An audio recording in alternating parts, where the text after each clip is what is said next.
আর নয় ডায়লগ মুখস্থ, এবার একটি ডায়লগ দিয়ে হাজার হাজার ডায়লগ লিখে ফেলতে পারবে। আসসালামু আলাইকুম সুপ্রিয় এসএসসি শিক্ষার্থী বন্ধুরা, তোমরা সবাই কেমন আছো?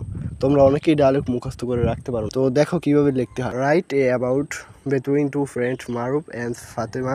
অ্যাবাউট দুই বন্ধুর মাঝে ডায়লগ নিয়ে যখন তোমরা লিখবে তখন এই ফরম্যাটটি ইউজ করবে। Maruf, hi Fatema, how are you? Maruf, hi Fatema, কেমন আছো?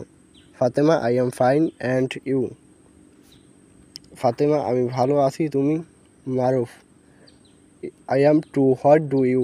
আমিও, তুমি কি করো? Fatema, nothing but thinkings. Fatema, আর কিছু না, শুধু ভাবছি।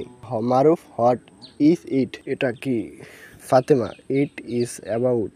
এখানে প্রশ্ন থেকে পাওয়া বিষয়বস্তু, তুমি প্রশ্ন থেকে যে মূল বিষয়বস্তুটি পাবে সেটি এখানে লিখে দেবে। Maruf, yes it is an important topics for recent time our life.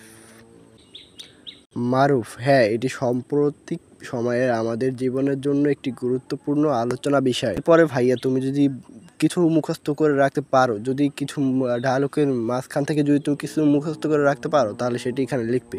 আর যদি মুখস্থ না করতে পারো তাহলে সমস্যা নেই, তাহলে এটিই লিখে দেবে। তারপরে Fatema, I will help you, we should be aware about this matter. Fatema, আমি তোমাকে সাহায্য করব, আমাদের এই বিষয়টি সম্পর্কে সচেতন থাকা উচিত। Maruf, okay, thank you very much for your brilliant performance. Maruf, ঠিক আছে, তোমার অসাধারণ অভিনয়ের জন্য অনেক ধন্যবাদ। Fatema, you are welcome, no more today see you are again. Fatema, স্বাগতম, আজ আর দেখা হচ্ছে না। মারুফ, গুড মেকিং